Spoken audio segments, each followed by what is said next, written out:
Bakının mərkəzi Xəqani küçəsi, Landmark, Hökumət evi, Crescent Mall'un 28-in yaxınlığında satışa çıxmış mənzili sizlərə təqdim edirəm və dəyərli izləyicilərimiz. Qanuni 2 otaqlı yelçəkən layihəsi olan təmirli mənzildir. Buradan eyvana çıxış var. Baxış istiqaməti Xəqani küçəsinədir. Yerləşir 4 mərtəbəli eksperimental layihəli binada. Tavan hündürlüyü kifayət qədər var. Otaqların girişləri razzeldir. Burada boydan boya dolab quraşdırılmışdır. 2 ədəd sanuzel var. Bura mənzilin yataq otağıdır. Sanuzellər ayrıdır mənzilin. Qeyd etdiyim kimi yelçəkən layihəlidir.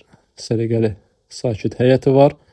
Keçid mənzilin ikinci sanuzel hissəsini hamam otağı ilə tanış etdim və burada yerləşir mənzilin yataq otağı. Ümumi sahə 75 kvadrat metr, çıxarış kubcalı bir mənzildir. 4 mərtəbəli binanın 4-cü mərtəbəsində yerləşir. Qiymət yazı hissəsində qeyd olunacaq və sonda mənzilin mətbəx hissəsi. Yelçəkən layihəlidir. Buranın da baxış istiqaməti Landmark tərəfədir. Ətraflı məlumat üçün əlaqə saxlaya bilərsiniz.